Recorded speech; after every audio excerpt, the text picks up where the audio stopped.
আসসালামু আলাইকুম। মানবতা বিরোধী অপরাধের দায়ে একদিকে আমাদের আন্তর্জাতিক অপরাধ ট্রাইব্যুনালে শেখ হাসিনা সহ আওয়ামী লীগের শীর্ষ নেতাদের বিরুদ্ধে বা এর বাইরে আরও অনেকের বিরুদ্ধে মামলা দায়ের হয়েছে।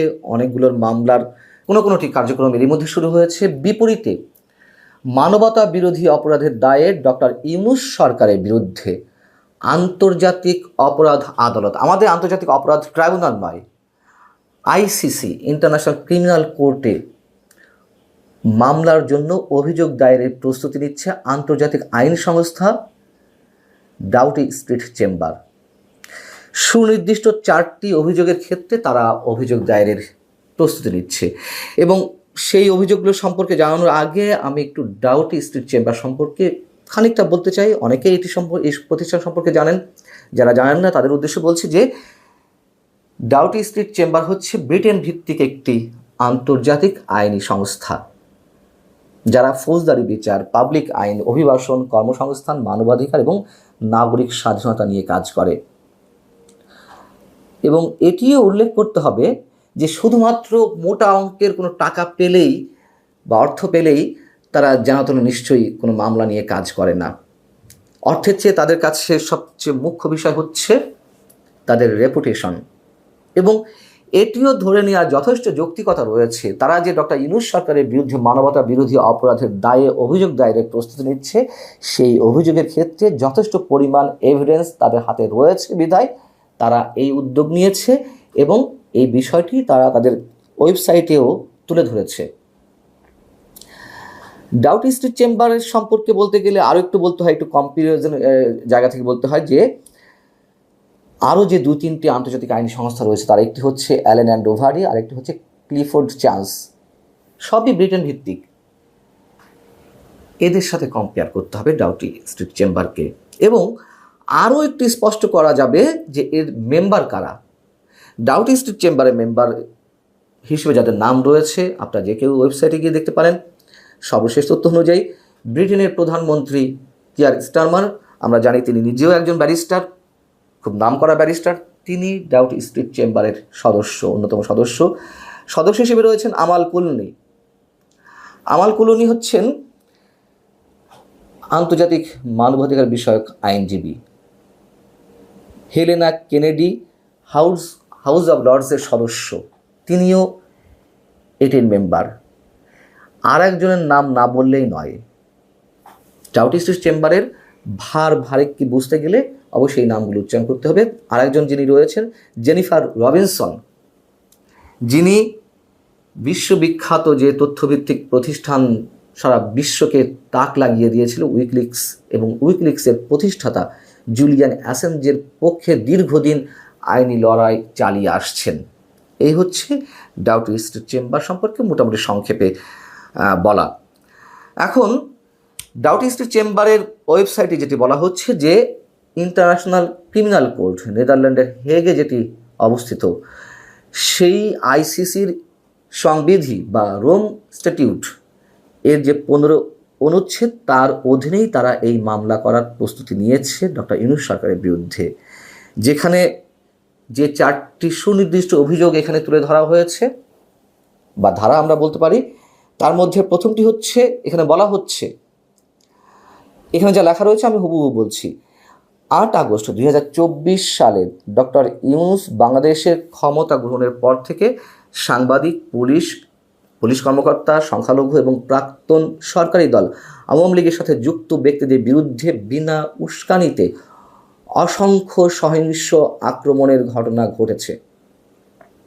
2 হচ্ছে হত্যার অভিযোগে, মিথ্যা ফৌজদারি অভিযোগে নির্বিচারে কারাগারে আটক রাখা হয়েছে অনেককে, বিশেষ করে সাংবাদিকদের।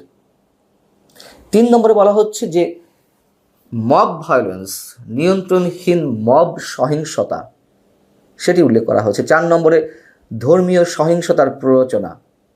এই অভিযোগগুলোর জন্য দোষীদের বিচারের আওতায় আনার জন্য বাংলাদেশে কোনো পদক্ষেপ নেওয়া হয়নি। যারা মব ভায়োলেন্স করছে, যারা ধর্মীয় সহিংসতা ছড়াচ্ছে, সে সম্পর্কে এখানে মন্তব্য করা হয়েছে। এবং এখানে যে মন্তব্যটি করা হয়েছে যে এইসব হামলার ব্যাপক প্রকৃতি ইঙ্গিত দেয় যে এগুলি সর্বোচ্চ স্তরে অর্থাৎ প্রশাসনের সর্বোচ্চ স্তরে পরিকল্পিত ছিল এবং আইসিসি ইন্টারন্যাশনাল ক্রিমিনাল কোর্ট সংবিধির একটি বিশেষ অনুচ্ছেদের অধীনে হত্যা, নিপীড়ন, কারাবাস বা বাক স্বাধীনতা কিংবা যে কোনো স্বাধীনতার গুরুতর বঞ্চনার মতো মানবতা বিরোধী অপরাধের সমতুল্য। এগুলো হুবহু তাদের ওয়েবসাইটে যে তথ্যগুলো তুলে ধরা হয়েছে, যেই শব্দগুলো এখানে ব্যবহার করা হয়েছে, আমি জাস্ট তার ইংরেজির বাংলাটি করলাম। আমাদের একটু মনে রাখা দরকার যে 2024 নভেম্বরে ইন্টারন্যাশনাল ক্রিমিনাল কোর্ট আইসিসিতে ডক্টর ইউনূস সরকারের বিরুদ্ধে মানবতা বিরোধী অপরাধের দায়ে আরও একটি অভিযোগ দায়ের করা হয়েছে, কিন্তু সেটির তুলনায় ডাউটি স্ট্রিট চেম্বারের যে উদ্যোগ সেটি নিঃসন্দেহে অনেক গুরুত্ব বহন করে। তার কারণ ওই মামলাটি করেছিলেন সিলেট সিটি কর্পোরেশনের সাবেক মেয়র আনোয়ারুজ্জামান চৌধুরী। কিন্তু এই মামলার সাথে ডাউটি স্ট্রিট চেম্বার যে মামলা করতে যাচ্ছে বা অভিযোগ দায়ের করতে যাচ্ছে সেটির মধ্যে আকাশ আর পাতাল পার্থক্য। এটি ব্যক্তি পর্যায় থেকে করা হয়েছিল, আর এটি একটি আন্তর্জাতিক আইনি সংস্থার পক্ষ থেকে করা হচ্ছে। এবং ওই মামলায় যেটি বলা হয়েছিল যে কোটা বিরোধী আন্দোলনের নামে অবৈধভাবে ক্ষমতা দখল করা ইউনূস সরকার গত 5 থেকে 8 আগস্ট পর্যন্ত বাংলাদেশের বিভিন্ন স্থানে আওয়ামী লীগ ও তার বিভিন্ন অঙ্গ সংগঠনের নেতাকর্মী, বাংলাদেশে বসবাসরত হিন্দু, বৌদ্ধ, খ্রিস্টান এবং পুলিশ বাহিনীর উপর নির্মম গণহত্যা ও মানবতা বিরোধী অপরাধের মতো আন্তর্জাতিক অপরাধ সংগঠিত করে। এ সময় হাজার হাজার মানুষকে হত্যা, ধর্ষণ, দেশ ত্যাগে বাধ্য করে এবং লাখ লাখ ঘরবাড়ি, সম্পদ ইত্যাদি বিনষ্ট করা হয়। অভিযোগে এগুলো উল্লেখ করা হয়েছিল, কিন্তু আগেই বলেছি ওটা ছিল ইন্ডিভিজুয়ালি ব্যক্তি পর্যায় থেকে অভিযোগ দায়ের করা। এবং আন্তর্জাতিক অপরাধ আদালত যেগুলো আমলে নেয়, আমাদের মনে রাখা দরকার, উল্লেখ করা দরকার, যথেষ্ট তথ্য প্রমাণ উপাত্ত না থাকলে তারা সেটি মামলা করার নির্দেশ দেয় না। ডাউটি স্ট্রিট চেম্বার যে উদ্যোগটি নিয়েছে, আমি আগেই বলেছি, তারা খুব ভালো করেই জানে যে কী পরিমাণ তথ্য উপাত্ত তাদের হাতে থাকা দরকার, এবং নিশ্চয়ই সেই তথ্য প্রমাণ তাদের হাতে রয়েছে বিধায় তারা সেভাবে এগোচ্ছে। এবং একটি বিষয়কে কেস স্টাডি ধরে তারা তাদের ওয়েবসাইটে উল্লেখ করেছে।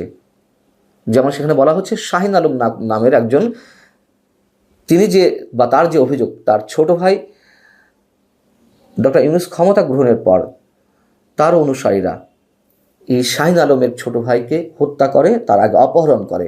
মিস্টার আলম যেটি ডাউটি স্ট্রিট চেম্বারকে জানিয়েছে যে আমার ভাইকে একটি অর্থহীন আক্রমণে নির্মমভাবে হত্যা করা হয়েছে। সাম্প্রতিক মাসগুলোতে বাংলাদেশ আইন শূন্যতা অবস্থায় নেমে এসেছে, পরিচিত সন্ত্রাসীদের কারাগার থেকে মুক্তি দেওয়া হয়েছে এবং মৌলবাদী গোষ্ঠীর সদস্যদের ক্ষমতার আসনে বসানো হয়েছে। আমি আমার ভাইয়ের জন্য ন্যায় বিচার পেতে এবং দায়ীদের জবাবদিহি নিশ্চিত করতে দৃঢ় প্রতিজ্ঞ। আমার ব্যক্তিগত কোনো মতামত নেই। ডাউটি স্ট্রিট চেম্বার যা বলেছে সংক্ষেপে আমি সেগুলো তুলে ধরলাম। আমাদের অবস্থান কোথায় গিয়ে দাঁড়াচ্ছে শুধু আমরা সেটাই বলতে পারি। আল্লাহ হাফেজ, ভালো থাকুন সবাই।